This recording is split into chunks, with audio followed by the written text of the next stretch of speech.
ఈరోజు మనం నేర్చుకోబోయే పాఠము ద వన్ ట్రూ చర్చ్ అనే ఈ బైబిల్ పాఠాన్ని మనం నేర్చుకొని ఒక్క నిజమైన సంఘము అనే ఈ పాఠాన్ని చక్కగా మనం నేర్చుకొని ఆత్మీయ మేలులు పొందవలసిన వారు ఉండాలని కోరుకుంటూ ఉన్నాను, ప్రార్థిస్తూ ఉన్నాను దేవునికి. ఈరోజు ఈ లెసన్ మనము చక్కగా అర్థం చేసుకోవడానికి, నేర్చుకోవడానికి దయచేసి అందరూ కూడా కొంత సమయాన్ని ఈ యొక్క కార్యక్రమం కొరకు వెచ్చించవలసిందిగా మనవి చేస్తున్నాను. పాఠం ఏంటంటే ద వన్ ట్రూ చర్చ్, ఒక నిజమైన సంఘము అనే ఈ పాఠాన్ని నేర్చుకుందాం. ఈ రోజుల్లో చాలా మానవ కల్పిత సంఘాలు ఉన్నాయి. ఈ ప్రపంచంలో, మన దేశంలో, మన ప్రాంతంలో, మనం ఉండే ఏరియాలో కూడా చాలా కాంగ్రిగేషన్స్ ఉన్నాయి. వీటన్నిటిని మనం బైబిల్ ప్రకారంగా ఎట్లా అర్థం చేసుకోవాలి అనే విషయాన్ని మనం గమనిద్దాం. ఓకేనండి. సో ఈ వేరు వేరే కాంగ్రిగేషన్స్, మానవులు కల్పించిన కాంగ్రిగేషన్స్, వాటికి బైబిల్ చట్టబద్ధత ఉన్నదా లేదనేది కూడా మనం పరీక్షించుకుందాం. అయితే బైబిల్లో ప్రభువైన యేసు వారు ఒక సంఘాన్ని స్థాపిస్తానని చెప్పారు. అయితే ఈ మానవులు కల్పించిన సంఘాలు, వీటి ప్రారంభం అంతా కూడా వేరే వేరే స్థలాల్లో ఉన్నట్లుగా మనం గమనించవచ్చు. వేరే వేరే స్థలాల్లో ఈ మానవ కల్పిత సంఘాలన్నీ కూడా ప్రారంభమైనట్లుగా చూస్తూ ఉన్నాం. అలాగే వేరే వేరే సమయాల్లో కూడా ఒకే సమయంలో అన్ని ప్రారంభం కాలేదు. మరి బైబిల్లో ఏమన్నా ఎవిడెన్స్ ఉందా మనకి?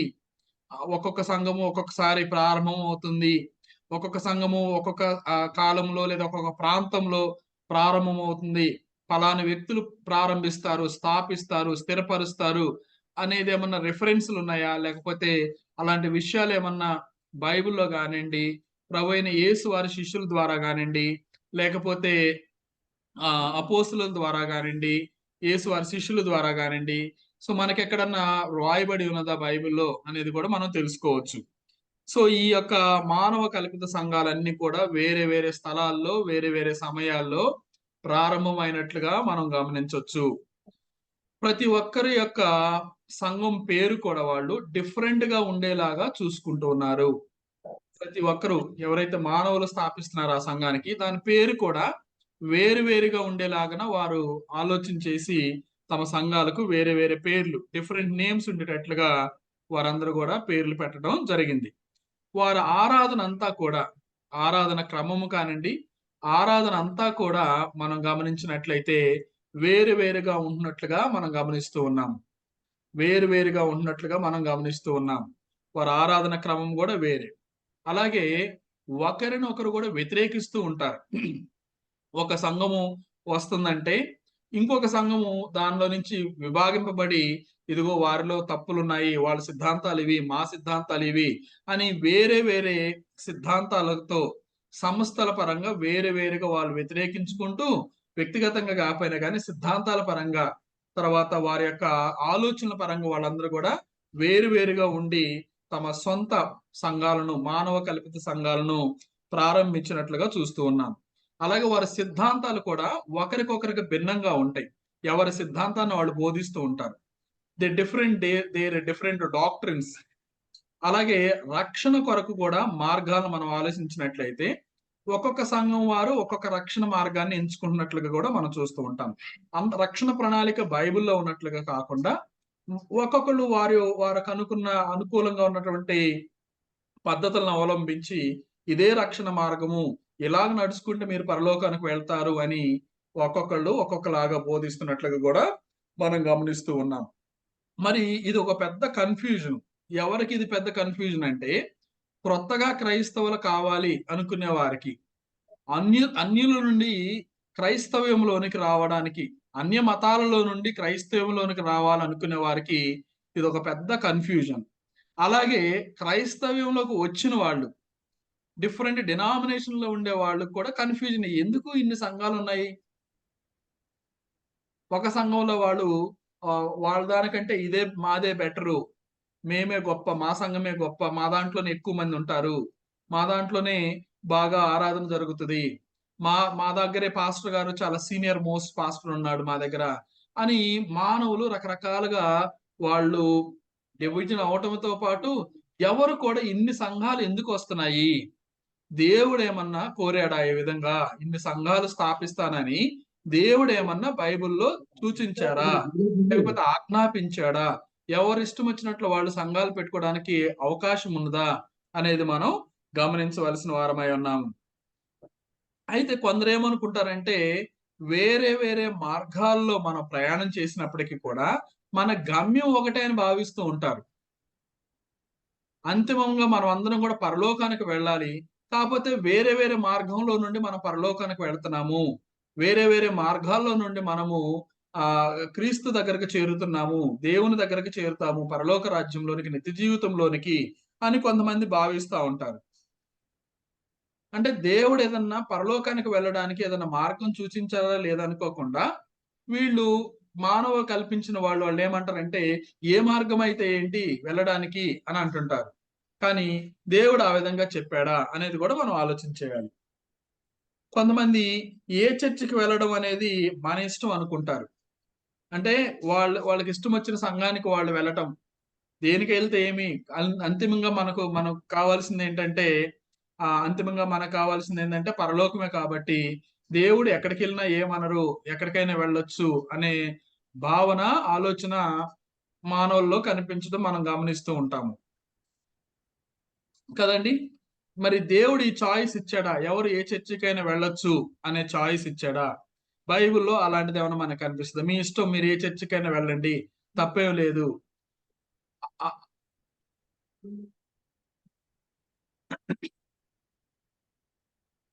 ఏ చర్చికైనా వెళ్ళొచ్చు కాబట్టి మీరు ఏ చర్చికి వెళ్ళినా కూడా మీరు నా దగ్గరికి రావచ్చు అనే అనుమతి ఏమన్నా బైబిల్లో ఉందా? చాయిస్ ఏమైనా ఇచ్చాడా దేవుడు? మరి ఏ చర్చికి వెళ్ళాలి అనేది ఏమన్నా బైబిల్ బోధిస్తుందా అనే ఈ పాఠాన్ని మనం ఈరోజు నేర్చుకోవడానికి ప్రయత్నం చేద్దాం. అయితే మనం బైబిల్ అంతా చదివినా, ఎంత పండితులు చదివినా ప్రభువైన యేసు వారు ఒకే ఒక్క సంఘాన్ని కట్టారు అనేది వాస్తవం. ఆయన మాత్రమే ఒక్క సంఘాన్ని కట్టినారు అనేది బైబిల్ చెప్తున్నటువంటి సత్యం. దీన్ని ఎవరు కాదనలేరు. బైబిల్ పండితులకు కూడా తెలుసు బైబిల్లో ప్రభువైన యేసు వారు ఒకే సంఘాన్ని కట్టారు అని. కాకపోతే మానవులు ఎవరైతే పెద్దవాళ్ళు అనుకుంటున్నారో వాళ్ళ అవసరాల నిమిత్తము, వాళ్ళ స్వలాభము కోసము, వారి పేరు ప్రఖ్యాతుల కోసము వాళ్ళు బైబిల్ తెలిసినప్పటికీ కూడా ఏమి కాదులే, అల్టిమేట్ గా మనం అందరం కూడా పరలోకానికి వెళ్లే వాళ్ళమే కదా అనే లీనియన్స్ తీసుకొని ఒకళ్ళని మించి ఒకళ్ళు ఈ రోజుల్లో దేవుని గ్రంథాన్ని వాళ్ళు వ్యర్థంగా ఆలోచిస్తున్నారు, దేవుని గ్రంథంలో నుండి తప్పిపోతున్నట్లుగా మనం గమనిస్తూ ఉన్నాము. మరి మానవులు కట్టిన సంఘాలు బైబిల్లో ఉన్నాయా? ప్రభు అయిన యేసు వారు కట్టిన సంఘము బైబిల్లో ఉందా? అంతిమంగా మన పరలోకానికి వెళ్ళాలని అంటే మనకి ఆధారం ఏంటంటే బైబిలే. Bible is the reference book. మనకి ఆ యొక్క డాక్ట్రిన్ ప్రకారము, ఆ యొక్క నమూనా ప్రకారం, ఇన్స్ట్రక్షన్స్ ప్రకారం మన జీవితాలు ఉన్నట్లయితే మనం అంతిమంగా పరలోకానికి వెళతాం. మరి బైబిల్లో మానవులు కల్పించిన లేదా మానవులు స్థాపించిన సంఘాలు ఉన్నాయా? ప్రభు అయిన యేసు వారు స్థాపించిన సంఘం ఉన్నదా అనేది కూడా మనం ఆలోచించుకోవాలి. అయితే బైబిల్ ఒక విషయాన్ని మాత్రం క్లియర్ గా చెప్తూ ఉంది. ఏంటంటే అది మీరు ఒకసారి గమనించండి. బైబిల్ డివిజన్ ని ఖండిస్తూ ఉన్నది. బైబిల్ విడిపోవడాన్ని ఖండిస్తూ ఉన్నది. బైబిల్ డివైడ్ అవడాన్ని ఖండిస్తూ ఉన్నది. డివైడ్ అవ్వద్దని చెప్తూ ఉన్నది. ఎట్లా తెలుసుకోవచ్చు అంటే ఈ విషయాన్ని ప్రభు అయిన యేసు వారు ఒకసారి చెప్తారు. యోహాను సువార్త 17వ అధ్యాయము 20 నుండి 23 వచనాలను ఒకసారి మనం చదువుకున్నట్లయితే, యోహాను సువార్త 17వ అధ్యాయము, మీ దగ్గర ఎవరైనా బైబిల్ ఉంటే చదవచ్చు, దయచేసి బైబిల్ తీసిన వాళ్ళు చదవచ్చు. 17వ అధ్యాయము 20 నుండి 23 వచనాల్లో ప్రభు అయిన యేసు వారి యొక్క ప్రార్థన ఇక్కడ మనం గమనించవచ్చు. తండ్రికి ప్రభు అయిన యేసు వారి యొక్క వ్యక్తిగత చదవండి బ్రదర్. మరియు నీవు నన్ను పంపితివని లోకము నమ్మునట్లు తండ్రి నాయందు నీవును నీయందు నేనును ఉన్నలాగున వారును మనయందు ఏకమై ఉండవలనని వారి కొరకు మాత్రము నేను ప్రార్థించుటలేదు. చాలు బ్రదర్, చాలు బ్రదర్, బ్రదర్ చాలండి. ఏకమై ఉండవలను అనేది ప్రభు అయిన యేసు వారి యొక్క కోరిక. ఎవరు ఏకమై ఉండాలి? క్రీస్తునందు విశ్వాసం ఉంచే వారందరూ కూడా, క్రీస్తు రక్తంలో కడగబడిన వారందరూ కూడా, క్రీస్తు తన సంఘములోనికి చేర్చుకునే వారందరూ కూడా, అలాగే అలాగే క్రీస్తునందు విశ్వాసం ఉంచే వాళ్ళందరూ కూడా ఒకటిగా ఉండాలి, ఏకమై ఉండాలి అనేది ప్రభు వారి యొక్క ప్రార్థన ఉన్నది. అంటే యేసుక్రీస్తు సాక్షాత్తు దేవుని కుమారుడే ఈ విషయాన్ని ఖండిస్తూ ఉన్నాడు. విడిపోవడం అనేది, విభజింపబడటం అనే దాన్ని ఖండిస్తూ ఉన్నారు. ఏకమై ఉండాలని కోరుకుంటున్నారు. అందుకనే Bible condemns the division, Bible condemns division. అలాగే పౌలు గారు కూడా ఇలా విడిపోవడాన్ని ఆయన ఖండిస్తున్నట్లుగా మనం గమనిస్తూ ఉన్నాము. పౌలు గారు కూడా క్రైస్తవులు విడిపోవడాన్ని ఖండించినారు. 1 కొరింథీ 1వ అధ్యాయము 10వ వచనంలో ఆయన చక్కగా తెలియచేస్తాడు. ఒకడు నేను పౌలు వాడను, ఒకడు నేను క్రీస్తు వాడను. చదవండి కదా.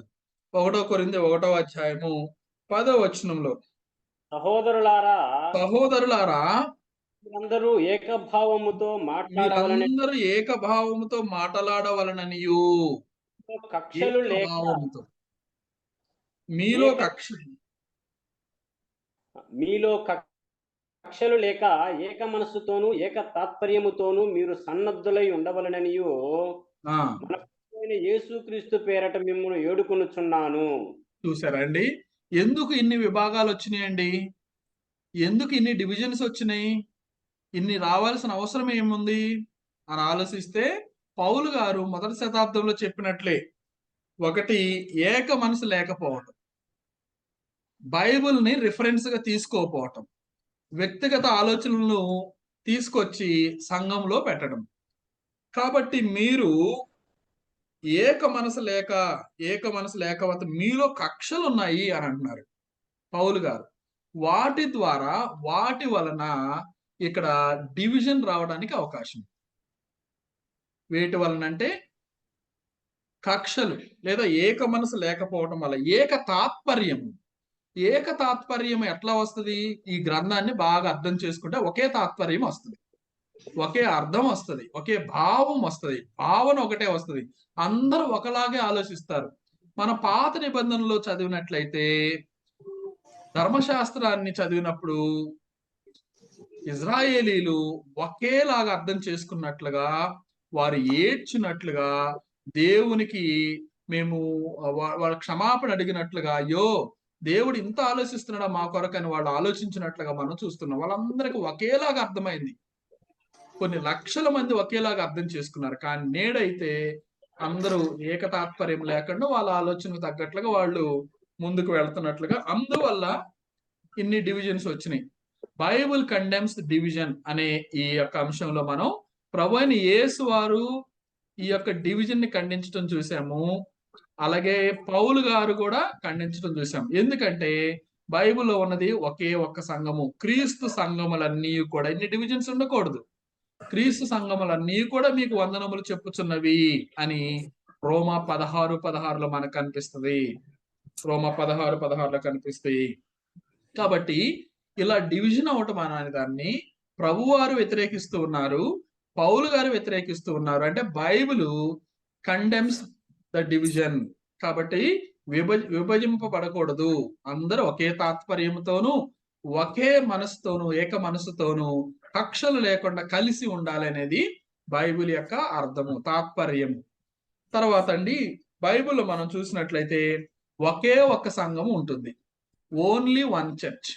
మీరు చూడండి, బైబిల్లో ఒకటి కాకుండా అనేక సంఘాలు బైబిల్ ఎక్కడ కూడా కనిపించవు. మనం మత్తయి సువార్త 16వ అధ్యాయము 18వ వచనంలో ప్రభువారు పేతురుతో మాట్లాడుతూ అంటారు, ఈ బండ మీద నా సంఘమును కట్టుదును అనే మాట ప్రభు అయిన యేసు వారు పేతురుతో చెప్పడం జరిగింది. నా సంఘమును అన్నారు, అంతేకాని నా సంఘాలను అనే పదం ఆయన ఉపయోగించలేదు. డినామినేషన్స్ ని నేను కడతాను అనే పదం ఆయన ఉపయోగించలేదు. ఏమేమిటి డినామినేషన్స్ బ్రదర్ అని మీరు నన్ను అడిగితే, ఎగ్జాంపుల్ కేథలిక్స్ ఒక విభాగంగా ఉన్నారు, లూథరన్స్ ఒక విభాగంగా ఉన్నారు, పెంతెకోస్తు వారు ఒక విభాగంగా ఉన్నారు, హెబ్రోన్ వారు ఒక విభాగంగా ఉన్నారు, అలాగే బ్యాప్టిస్ట్ వారు ఒక విభాగంగా ఉన్నారు, బ్రదరన్స్ వాళ్ళు ఒక విభాగంగా ఉన్నారు, తర్వాత సియోన్ అని, ఆ ఫెలోషిప్ అని, ఈ ఫెలోషిప్ అని రకరకాలుగా ఉన్నారు. మనకు తెలిసి కల్వరి టెంపుల్ వాళ్ళు, కల్వరి టెంపుల్ అనే పదము బైబిల్లో కనిపించదు, కానీ క్రీస్తు సంఘం అనే పదం బైబిల్లో కనిపిస్తుంది. క్రీస్తు సంఘము దేవుని యొక్క కుమారుడిచే ఏర్పాటు జరిగింది.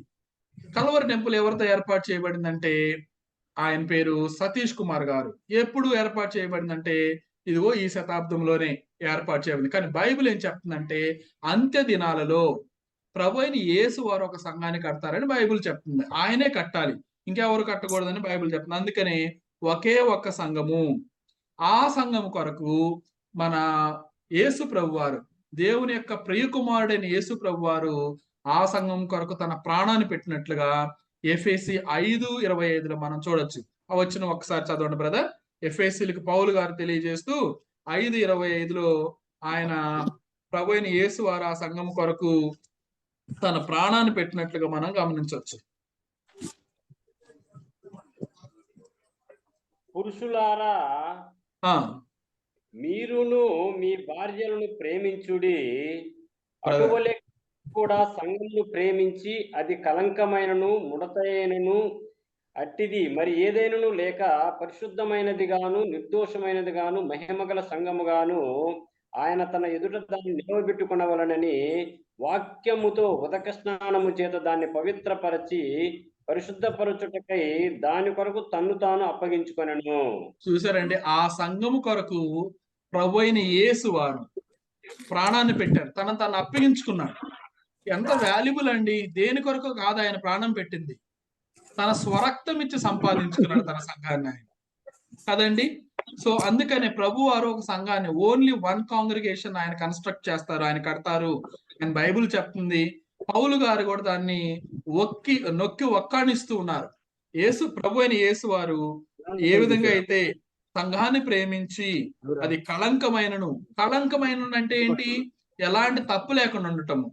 చూడండి, ఇన్ని డాక్టరీన్స్ వచ్చినాయి కదా, ఇన్ని సిద్ధాంతాలు వచ్చినాయి కదా, దానివల్ల ఏమైపోయిందంటే కళంకం అయిపోయింది, నిర్దోషమైనది. అనేక దోషాలు ఉన్నాయి. ఒకళ్ళ డాక్టరీని ఒకళ్ళు వ్యతిరేకిస్తూ ఉన్నారు, ఒకళ్ళ సిద్ధాంతాలను ఒకళ్ళు వ్యతిరేకిస్తున్నారు.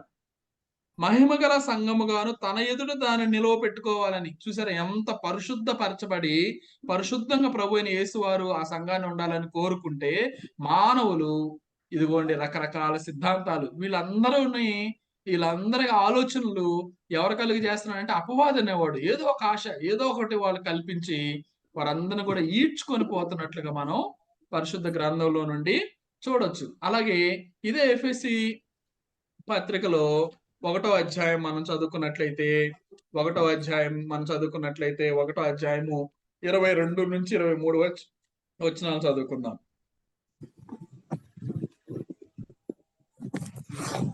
మరియు సమస్తమును ఆయన పాదముల క్రింద ఉంచి సమస్తము పైన ఆయనను సంఘమునకు శిరసగా నియమించెను. Only one congregation, one head, ఒకే శిరస్సు అండి, అనేక శిరస్సులు కాదు. మీరు గమనించినట్లయితే కొందరు హిందూ సోదరులు పూజించే వారికి అనేక హెడ్లు ఉంటాయి కదండి, ఒక బాడీకి అనేక హెడ్లు ఉంటాయి. ప్రభు అయిన యేసు వారు స్థాపించినటువంటి ఆ సంఘానికి ఆయనే శిరస్సు అయి ఉన్నాడు అనే విషయాన్ని మనం గమనించవచ్చు కదండి. బైబిల్లో ఎక్కడ కూడా యేసు ప్రభు వారు ఒక డినామినేషన్ కడతానని చెప్పలేదు. నేను ఒక సంఘాన్ని కడతానని చెప్పారు, కానీ ఒక డినామినేషన్ నేను కడతానని ఎక్కడ కూడా ఆయన చెప్పలేదు కదండి. అలాగే అపోస్తుల కార్యం 20వ అధ్యాయం చదువుకుందాం, 28వ వచనం. అపోస్తుల కార్యంలో 20 అధ్యాయం 28 వచ్చింది. సహోదరులు ఎవరైనా చదవలసిందిగా మనం చేస్తున్నాం.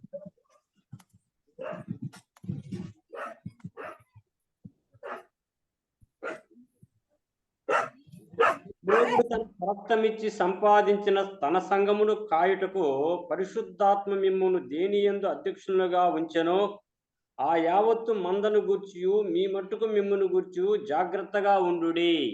చూసారా, దేవుడు తన స్వరక్తం ఇచ్చి, ఇక్కడ స్వరక్తం ఇచ్చింది ప్రభు అయిన యేసుక్రీస్తు వారు. అంటే ప్రభు అయిన యేసుక్రీస్తు వారు దేవుడై ఉన్నాడు కాబట్టి దేవుడే స్వరక్తం ఇచ్చి సంపాదించిన తన సంఘాన్ని, తనది అది, only one congregation he has established, constructed. ఆయన ఒకే ఒక్క దాన్ని స్థాపించినట్లుగా మనం చూస్తూ ఉన్నాము. ఇంకా మనం ఎఫెసి 4వ అధ్యాయం 4వ వచనం కూడా చదువుకుందాం. అక్కడే ఎఫెసి 4:4. శరీరం ఒక్కటే, శరీరం అంటే శరీరం అంటే యేసు ప్రభు వారి యొక్క సంఘాన్ని శరీరంతో పోల్చారు. ఆయన శరీరం అంటే ఆయన సంఘము. సంఘమునకు శరీరము సాదృశ్యంగా ఉన్నది. అలానే ఆయన శరీరానికి సాదృశ్యంగా రొట్టెను మనకు ప్రభు అయిన యేసుక్రీస్తు వారు ఇచ్చారు. శరీరం ఒకటే అంటే వన్ బాడీ, ఒకే సంఘము, శరీరం ఒక్కటే. చాలండి, అంతవరకు మనకి చాలండి. ఇంకా అక్కడ అన్ని ఒకటిగా ఉంటారు. అందుకని ఇందాక నేను మీకు ఒక విషయం చెప్పానంటే, బైబిల్ కండెమ్స్ డివిజన్. బైబిల్ ఒకటి కాకుండా అనేకం ఉండడాన్ని వ్యతిరేకిస్తూ ఉంది. అనేక రకాలైన బాప్తీసాలు ఉండకూడదు, ఒకటే బాప్తీసం ఉండాలి, ఒక్కరే ప్రభు ఉండాలి. ఒకటే అంటుంటే మానవులైతే రకరకాలుగా ఉంటున్నట్లుగా మనం చూస్తూ ఉన్నాం కదండి. ఇది ఓన్లీ వన్ చర్చ్, ఒకే ఒక్క సంఘాన్ని ప్రభు వారు స్థాపించారు. ఆ ఒక్క సంఘానికి ఆయన హెడ్ గా శిరసై ఉన్నాడు. ఆ ఒక్క సంఘాన్ని ఆయన తన స్వరక్తం ఇచ్చి సంపాదించాడు. ఆ ఒకటే శరీరం అయి ఉండాలి. అలాగే మనం గమనించినట్లయితే only one church in the bible we can see. మనం ఒకే ఒక్క సంఘాన్ని బైబిల్లో చూడగలము. ఒకే ఒక్క సంఘము అనే విషయాన్ని మనం గమనిస్తూ ఉన్నాం.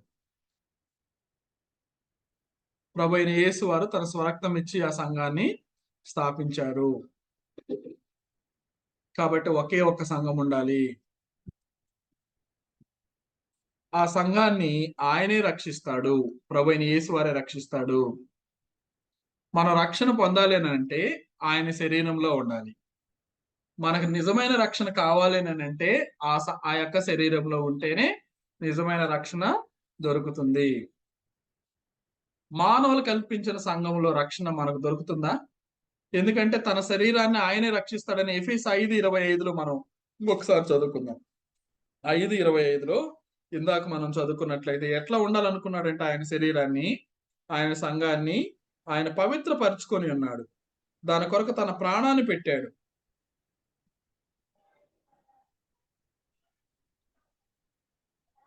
చదవనా బ్రదరు? చాలా బ్రదరు. ఆ తర్వాత మనము ఎప్పుడు ప్రారంభమైనది ఈ సంఘము అనే దాని గురించి ఒకసారి మాట్లాడుకుందాం. ఓకేనా? సంఘం ఎప్పుడు ప్రారంభమైనది, ఎప్పుడు ప్రారంభం కావాలి అసలు వాస్తవానికి? రకరకాల కాంగ్రిగేషన్స్ రకరకాల సమయాల్లో ప్రారంభమైనాయి. బైబిల్ ప్రకారంగా ఎప్పుడు ప్రారంభం అవ్వాలి? అప్పుడు ప్రారంభం కాకుండా మరి వేరొక సమయంలో వేరొక ప్రాంతంలో ప్రారంభమైన సంఘాలకు క్రెడిబిలిటీ ఉంటుందా? బైబిల్ అథారిటీ వారికి ఉంటుందా? వాళ్ళు చేయొచ్చు ఆ విధంగా అనే విషయాలు మనం నేర్చుకుందాం. చూడండి, the church began in Jerusalem in AD 33.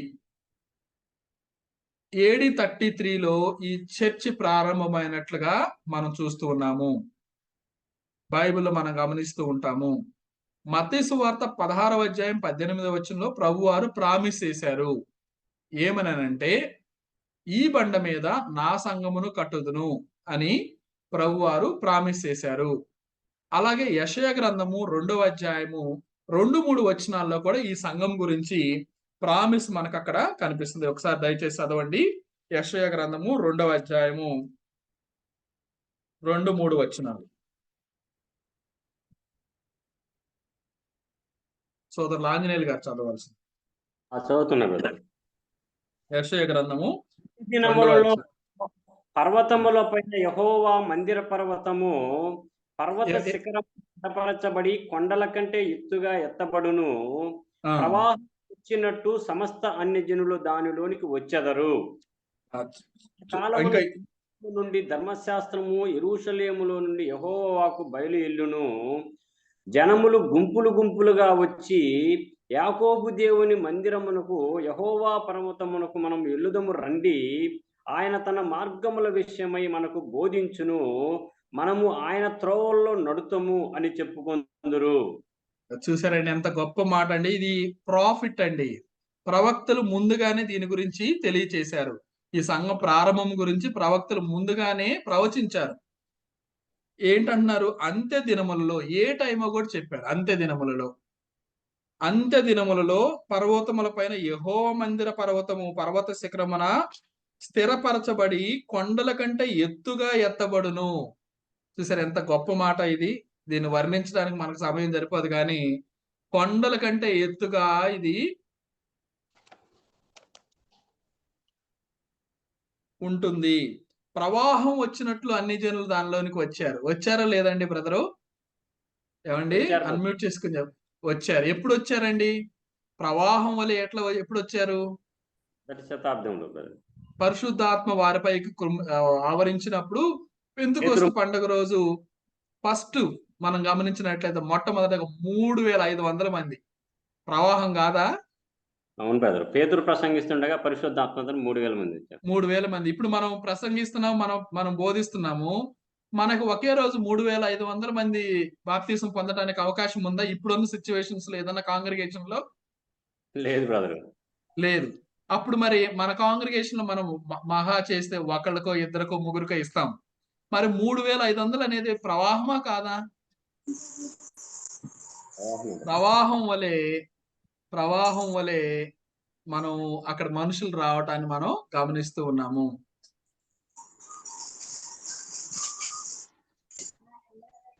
కదండి? దేవుని మందిరము అని ఉంది కదా ఇక్కడ. మందిరం అంటే ఏంటి ఒకసారి మనం చదువుకుందాం. 1 తిమోతి 3వ అధ్యాయం 15వ వచనం ఒకసారి చదవండి. 1 తిమోతి 3వ అధ్యాయము. యెషయా ప్రవచించిన దానికి క్రొత్త నిబంధనలో ఎక్స్ప్లెనేషన్ చెప్తున్నారు మనం అర్థం చేసుకోవడానికి. బ్రదర్ 3వ అధ్యాయము 3వ అధ్యాయం 15వ వచనం బ్రదర్. 15వ వచనం. ఆ, అతను నేను చేసిన ఎడల దేవుని ఆ. మందిరములో అనగా జీవము గల దేవుని సంఘములో చాలండి, మనకు కావాల్సిన పాయింట్ అది. యెషయా ప్రవచించాడు దేవుని మందిరము అని. ఇక్కడ తిమోతి గారికి పౌలు రాస్తూ ఎక్స్ప్లెనేషన్ ఇస్తున్నారు. ఆ మందిరం అంటే ఏదో అనుకుంటున్నారేమో, అదే దేవుని సంఘము, జీవము గల దేవుని సంఘము. జీవము గల దేవుని సంఘము. ఆ జీవానికి అధిపతి ఎవరు? ఏమండి? జీవాధిపతి ఎవరు? ప్రభు అయిన యేసుక్రీస్తు వారు. ఏమన్నారు ఆయన? నేనే జీవమును మార్గమును సత్యమునై ఉన్నారని తెలియజేశారు ప్రభు వారు. కదండి? ఎంత గొప్ప మాట, ఎంత గొప్ప మాట అండి అది. జీవము గల దేవుని సంఘం, అదే క్రీస్తు సంఘము. ఆయనే జీవాన్ని ఇచ్చేవాడు. సో ఈ వాక్యాన్ని మనం అర్థం చేసుకున్నట్లయితే అంత్య దినములలో యెరూషలేములో దేవుని యొక్క సంఘము అనగా క్రీస్తు సంఘం. ఇందాక దేవుడు తన స్వరక్తమిచ్చి సంపాదించిన సంఘం అన్నాడు. దేవుడు అంటే క్రీస్తు వారే. బైబిల్లో రోమ 16:16 ప్రకారము క్రీస్తు సంఘములన్నీ మీకు వందనములు చెప్పుచున్నవి. అది తప్ప మనకి ఇంకేం కనపడదు. కాబట్టి యెషయా గారు ప్రవచించారు. ప్రభువారు నేను నా సంఘాన్ని కడతానని పేతురుతో అక్కడ ఉన్న శిష్యులతో చెప్పారు. ముందుగానే యెషయా గారు ప్రవచించారు. యావేలు గారు కూడా ప్రవచించారు. ఒకసారి దయచేసి మీకు స్క్రీన్ కనిపిస్తుంది కదండి? కనపడుతుంది బ్రదర్. మీరు రెఫరెన్స్లు స్క్రీన్ నుంచి తీసుకొని రాసుకోవచ్చు. సహోదరులు ఎవరైనా రాసుకుంటున్న వాళ్ళు ఉంటే ఒకసారి చూడండి. యావేలు ప్రవచనం 2వ అధ్యాయము 28 నుంచి 32. ఇదే ప్రవచనము అక్కడ మనకి పేతురు గారు కూడా కోట్ చేస్తారు. యావేలు గారు ప్రవచించింది ఇదే. అంత్య దినముల్లో దేవుని ఆత్మ మనుషుల పైన కుమ్మరించడం అంటే ఇదే. దయచేసి ఎవరైనా చదివానా బ్రదర్? బ్రదర్ చదవని వాళ్ళు కొంచెం మ్యూట్ లో పెట్టుకుంటారా? ప్రవీణ్ కుమార్ గారు కొంచెం మ్యూట్ లో పెట్టుకుంటారా దయచేసి, ఏమనుకోకుండా. తరువాత నేను సర్వజనుల మీద నా ఆత్మను కుమ్మరింతును. ఆ కుమారులను మీ కుమార్తెలను ప్రవచనములు చెప్పుదురు, ఆ మీ ఆ ముఖ్యులు కలలు కందురు, మీ అవునండి. భక్తులు దర్శనములు చూతురు. ఆ ఉమ్. దినము నేను పనివారి మీదను పనికత్తెల మీదను నా ఆత్మను కుమ్మరింతును. చాలు. మరియు ఆకాశమందును భూమి యందును మహత్కార్యములను అనగా రక్తమును అగ్నిని ధూపస్తంభములను కనపరచెదను. చాలు చాలు బ్రదరు, చాలండి. సో అంత్య దినములలో నా ఆత్మను నేను కుమ్మరించేదను అని ప్రభు అయిన ఆ, దేవుడు యావేలు ద్వారా కూడా ప్రవచించడం మనం గమనిస్తూ ఉన్నాము. కాబట్టి యేసు ప్రభు వారు చెప్పారు, యెషయా గారు ప్రవచించారు, యావేలు గారు ప్రవచించారు.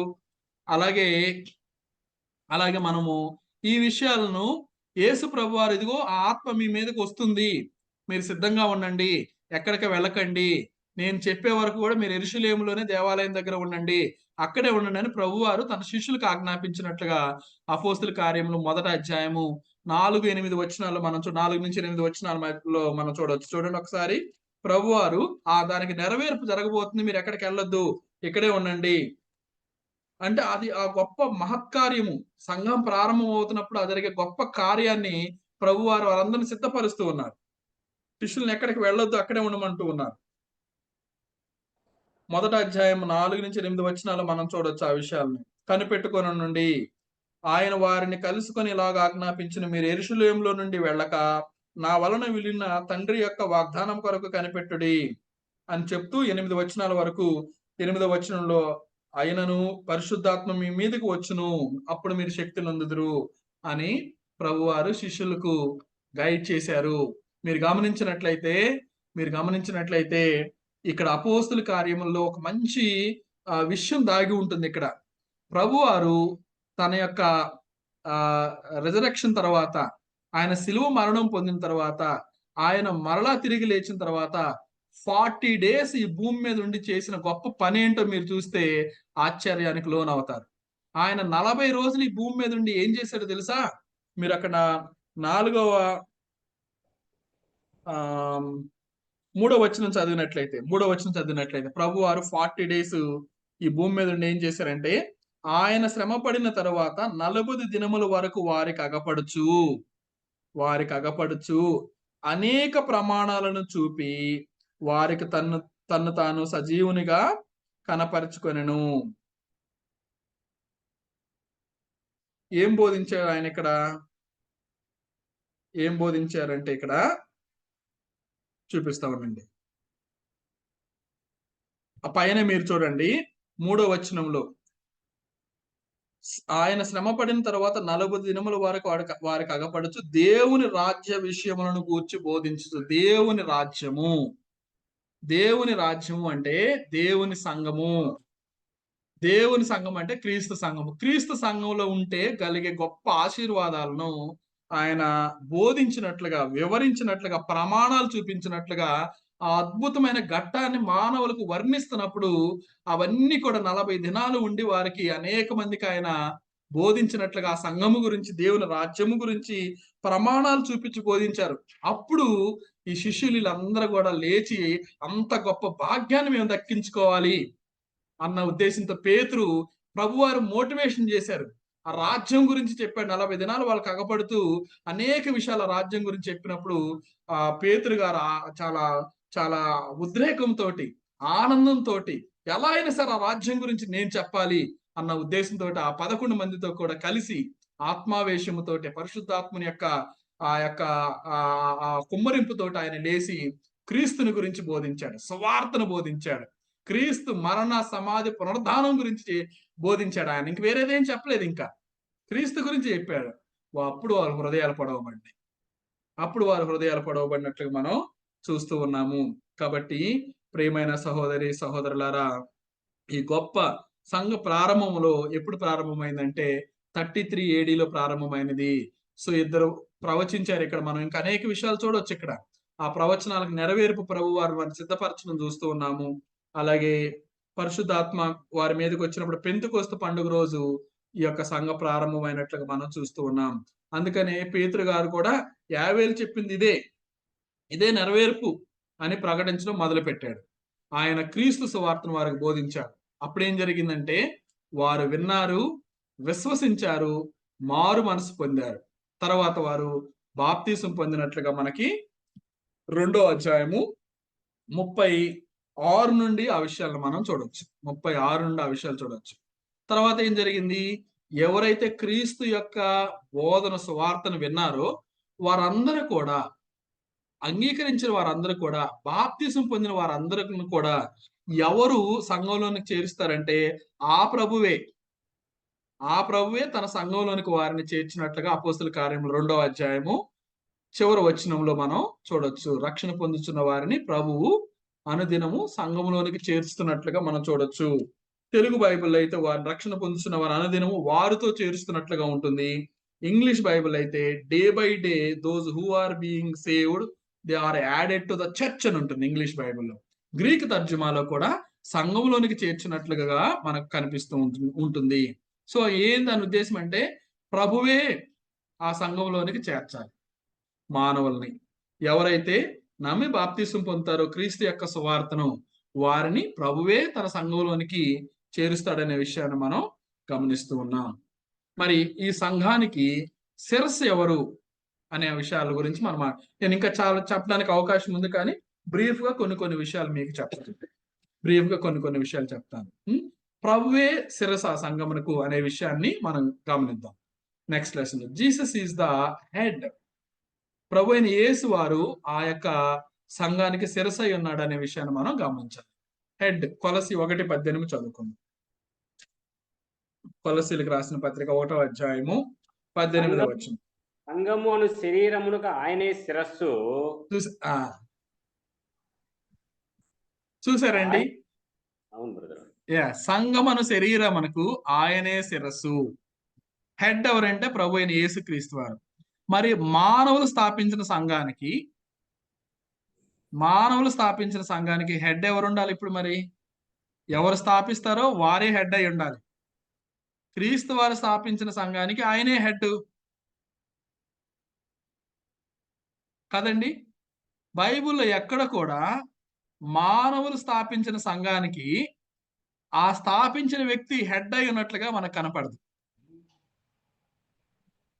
ఉంటదండి ఎక్కడన్నా?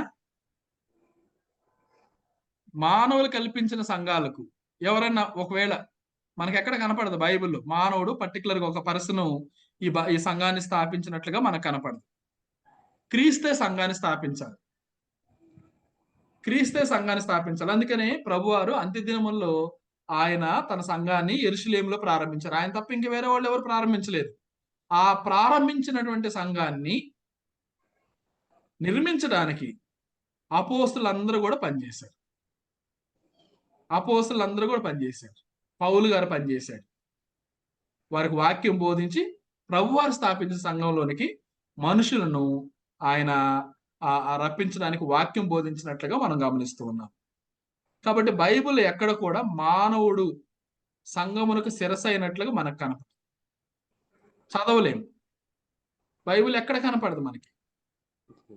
పోనీ సంఘానికి ఏ ప్రీచరో, లేకపోతే పాస్టరో, లేకపోతే ప్రీస్టో, లేకపోతే పోపో, లేకపోతే ప్రెసిడెంటో, లేకపోతే ఒక బోర్డు, లేకపోతే ఒక సొసైటీయో, కమిటీ శిరస్సు అయినట్లుగా మనకు కనపడుతుంది. గమనించారా? ఇదిగోండి, సంఘం అనే శరీరానికి శిరస్సు ప్రభువారు. కాబట్టి మన చుట్టుపక్కల గమనించే సంఘాలకు హెడ్ ఎవరో ఉంటారు, అది భూమి మీద ఉంటారు. కానీ క్రీస్తు సంఘానికి హెడ్ క్రీస్తు ప్రభువారు పరలోకంలో ఉంటారు. హెడ్ ఆఫీస్ అక్కడ పరలోకంలో క్రీస్తు సంఘానికి. మన అన్ని కాంగ్రిగేషన్స్, క్రీస్తు సంఘాలు అన్ని కూడా ఇండిపెండెంట్ బాడీ. మన అందరికి శిరస్సు ప్రభువారు. భూమి మీద ఇంకెవరు లేరు హెడ్స్.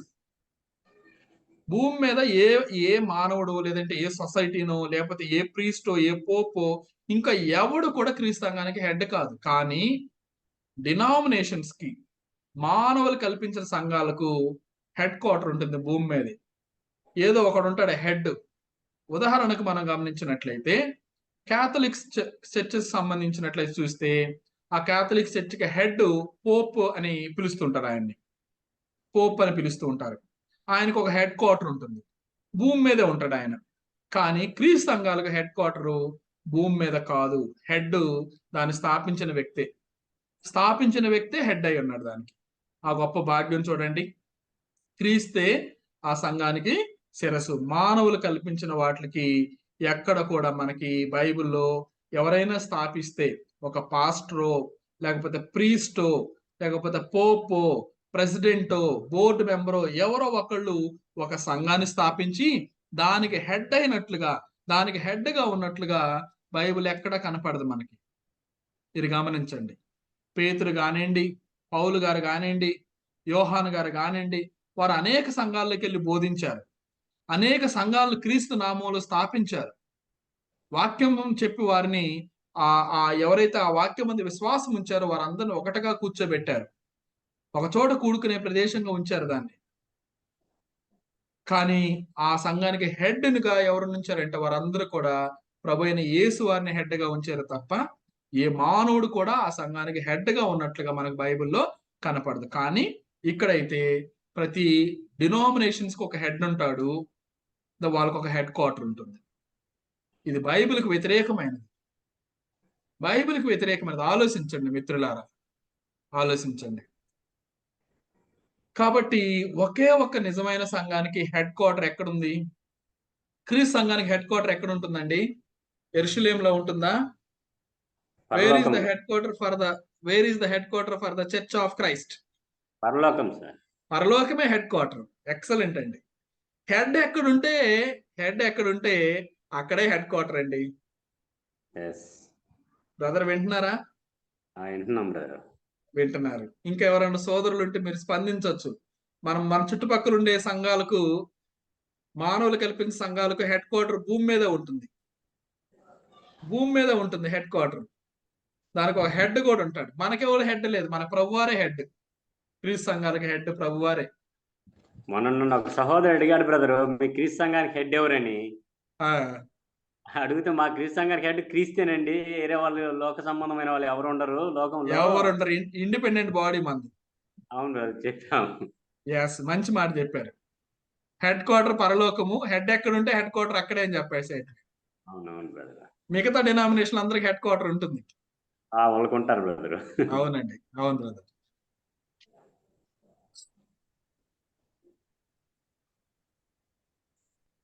ఇదిగోండి మీరు అడిగిన క్వశ్చన్ కి నేను నెక్స్ట్ ఇంకొక ఇంగ్లీష్ పాఠం చూపిస్తున్నాను చూడండి. Congregations are independent. While there is one body, ఒక్క సంఘానికి all the Christians in each area meet together to worship. మీకు అర్థమవుతుందిగా? While there is one body, ఒకే ఒక్క సంఘము, ఒక శరీరము. ఆ ఒక్క శరీరం ఏంటంటే క్రైస్తవులు. ఎవరైతే క్రీస్తునందు విశ్వాసం ఉంచి క్రైస్తవులుగా మార్చబడ్డారో ఈచ్ ఏరియాలో వాళ్ళందరూ గ్యాదర్ అయ్యే ప్లేస్, వర్షిప్ చేసే ప్లేస్ నే కాంగ్రిగేషన్ లేదా సంఘం అంటాం. ఓకేనా? Paul wrote to Christians in the Rome, the church of Christ greets you అన్నారు రోమా 16:16 కదండి. ఎక్కడ కూడా ఆయన he was not speaking of different denominations. క్రీస్తు సంఘములని కాకుండా different denominations greetings to you అనలేదు కదండి. మంచి మాట చూడండి ఇక్కడ. తర్వాత అండి, these together makeup the body of Christ. Paul addresses the saints in Corinthians as the church of God which is at Corinthians. 1 కొరింథీ 1:2 మీరు ఆ విషయాన్ని చూడండి.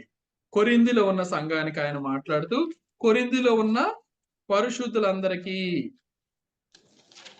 దేవుని చిత్తం వలన యేసుక్రీస్తు యొక్క అపోస్తలుగా ఉండుటకు పిలువబడిన పౌలును సహోదరుడైన సోస్తెనేసును కొరింథీలోనున్న దేవుని సంఘమునకు, అనగా క్రీస్తు యేసునందు పరిశుద్ధపరచబడిన వారై పరిశుద్ధులుగా ఉండుటకు పిలువబడిన వారికి మనకును ప్రభువుగా ఉన్న మన ప్రభు అయిన యేసుక్రీస్తు నామమున ప్రతి స్థలంలో ప్రార్థించే వారందరికీ శుభం అని చెప్పి రాయనది. అందుకేనండి ద చర్చ్ ఆఫ్ గాడ్ అని అక్కడ ఆయన ఉపయోగించారు. ఏ సంఘం అంటే దేవుని సంఘము, కొరింథీలోనున్న దేవుని సంఘము. ఎవరు స్వరక్తం ఇచ్చి సంపాదించారు? యేసు ప్రభు వారు. దేవుని సంఘం అంటే క్రీస్తు వారిని దేవుడు అంటున్నారు. క్రీస్తు ప్రభు వారిని దేవుని సంఘము, క్రీస్తు సంఘము అనగా అనగా అంటే ఎక్స్ప్లెనేషన్ ఇస్తున్నారు. అనగా క్రీస్తు యేసునందు పరిశుద్ధపరచబడిన వారై.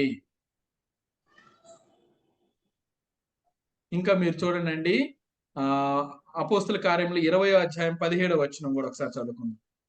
అపోస్తుల కార్యములు 20వ అధ్యాయం 17వ వచనం. ఆ సంఘానికి సంఘ పెద్దలను కూడా నియమించారు పౌలు గారు. అతడు మిలేతు నుండి ఎఫెసునకు వర్తమానము పంపి సంఘపు పెద్దలను పిలిపించను. సంఘపు పెద్దలను, ఆ సంఘానికి పెద్దలు నియమించారు.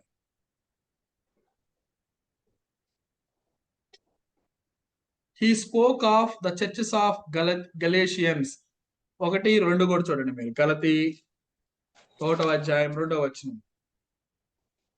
గలతీలో ఉన్న క్రీస్తు సంఘము 1వ అధ్యాయం 2వ వచనం. వారితో కూడనున్న సహోదరులందరూ గలతీలోనున్న సంఘమునకు. గలతీలో ఏ సంఘం ఉన్నది? క్రీస్తు సంఘమే. ద చర్చెస్ ఆఫ్ గలేషియన్ లేదా Galatia, meaning of the assemblies of the Christians in each city of Galatia. గలతీ 1-2. సో గలతీలో ఉన్న క్రీస్తు సంఘము, కొరింథీలోనున్న క్రీస్తు సంఘము పరిశుద్ధులుగా ఉండడానికి పిలువబడిన వారి యొక్క సమూహమే. అప్పుడు అందరూ క్రీస్తు, ఎవరైతే క్రీస్తు వైపు ఉన్న వాళ్ళందరూ ఒక సంఘంగా ఉన్నారు. యూదులు, రోమా ప్రభుత్వంలో ఉన్న వాళ్ళందరూ కూడా వేరువేరుగా ఉన్నారు. ఎవరైతే సపరేట్ అయ్యారో, లోకంలో నుండి వేరుపరచబడ్డారో వారందరినీ ఒక సంఘం అన్నారు. They are the independent body. వారిది స్వతంత్రత కలిగినటువంటి ఒక సంఘమై ఉన్నది. వారికి హెడ్ యేసు ప్రభు వారు. చూసారా, ఇక్కడ చూడండి. Except for Christ who rules from heaven there is no central organization of the one. There is no central organization of one true church. Each congregation is self-governing and independent of all the others. Each has its own elders who are also called bishops, overseers, and pastors, shepherds. The church at Antioch sent the contribution to the elders of the church in the Jerusalem. అపోస్తుల కార్యములు 11వ అధ్యాయము. అపోస్తుల కార్యములు 11వ అధ్యాయం 29-30 వచనాల్లో ఆ విషయాన్ని మనం చూడవచ్చు. పౌలు, బర్నబాలు ఆ సంఘాలకు ఎల్డర్స్ ని అపాయింట్ చేసినట్లుగా మనం చూస్తూ ఉన్నాము. ఎవ్రీ చర్చ్ కి Paul called the elders of the church at Ephesus. ఎఫెసి 20:17 ఇందాక మనం చదువుకున్నాం. He wrote to the saints in Philippi with the bishops and deacons. Philippi 1:1లో elders are only over the local congregations of which they are members. So ఆ యొక్క సంఘంలో ఉన్నటువంటి members ని ఎల్డర్స్ గా నియమించమని పేతురు రాసిన పత్రికలో ఉంటుంది. కాబట్టి ప్రియమైన సహోదరులారా, మనం ఇక్కడ ఏం చూడొచ్చు అంటే, కాంగ్రిగేషన్ అనేది ఇండిపెండెంట్ బాడీ, ఇండిపెండెంట్. వీళ్ళకి హెడ్ క్వార్టర్ పరలోకంలో ఉంటుంది. హెడ్ ప్రభువైన యేసుక్రీస్తు వారు. సెల్ఫ్ గవర్నింగ్ సంస్థ అయి ఉంటుంది ఇది. ఈ సంఘాలకు ఎల్డర్స్ భూమి మీద ఉంటారు. ఆ ఎల్డర్స్ ఎవరంటే ఆ సంఘంలో ఉన్న సభ్యులు మాత్రమే. ఓకేనండి. సో పౌలు గారు, బర్నబా గారు అనేకమైనటువంటి ప్లేసెస్ లో వాళ్ళు సంఘానికి ఎల్డర్స్ నియమించారు, ఓవర్సీసర్స్ నియమించారు. కాబట్టి ఈ విషయాలన్నీ కూడా మనం గమనించవచ్చు. సో సమయం 8:30 అయిందండి. నేను క్లోజ్ చేస్తాను. దేవుని చిత్తం అయితే దీని కంటిన్యూషన్ పాయింట్ మీకు వచ్చే క్లాస్ లో బోధించడానికి నేను ప్రయత్నం చేస్తాను. ఇప్పటి వరకు మనము కొన్ని విషయాలను నేర్చుకోవడం జరిగింది. ఒకసారి నేను మీకు రీక్యాప్ చేస్తాను. ఇంకా చెప్పబోయే వాటిని ఇదిగోండి. మనం ఫస్ట్ ఏం చూసామంటే, ఒకే ఒక నిజమైన సంఘము, ద వన్ ట్రూ చర్చ్ గురించి ఇన్ని డెనామినేషన్స్ ఉన్నాయి, ఎందుకు ఉంటున్నాయి అనే ఆలోచన వచ్చినప్పుడు నిజమైంది ఏంటో తెలుసుకోవాల్సిన బాధ్యత మనకు ఉంటుందనే విషయాన్ని తెలియజేశాను. రెండోది, బైబిల్ కండెమ్స్ డివిజన్ అనే పాయింట్ గురించి మీకు బోధించారు. యోహాను సువార్తలో ప్రభు వారి యొక్క ప్రార్థన, పౌలు గారి యొక్క సజెషన్, విడిపోకూడదు, విభజించబడకూడదు, ఏక మనసు కలిగి ఉండాలని చెప్పడం మనం గమనించాం. మూడో విషయం, ఓన్లీ వన్ చర్చ్ అనే విషయాన్ని మనం గమనించడం జరిగింది. మత్తయి సువార్త 16:18లో ఒకే ఒక సంఘాన్ని ఆయన కడతానన్నారు. ఎఫెసీలో కూడా క్రీస్తు తన సంఘం కొరకే, డినామినేషన్స్ కొరకు ఆయన ప్రాణం పెట్టలేదు అనే విషయాన్ని మనం స్టడీ చేసాం. తర్వాత the church began in Jerusalem in AD 33 ఏడీలో అంత్య దినాలలో ప్రభువారు తన సంఘాన్ని స్థాపించడం అనే విషయాలను మనము ముందు ప్రవచనాలను చూసాము. ఆ తర్వాత అపోస్తుల కార్యంలో వాటి నెరవేర్పును కూడా మనం చూడటం జరిగింది. తర్వాత ఆ సంఘానికి హెడ్ ఎవరు అనే విషయాన్ని చూసాం మనం. ప్రభు అయిన యేసు వారే హెడ్ అనే విషయాన్ని మనం గమనించాము. ఆ తర్వాత కాంగ్రిగేషన్స్ ఆర్ ఇండిపెండెంట్ బాడీ అనే విషయాన్ని మనం ఈరోజు నేర్చుకోవడం జరిగింది. దేవుని చిత్తం అయితే మరొక క్లాసులో నేను మిగిలిన పాఠాలు మీకు బోధించడానికి ప్రయత్నం చేస్తాను. విన్న మీ అందరికి కూడా నా హృదయపూర్వక వందనం.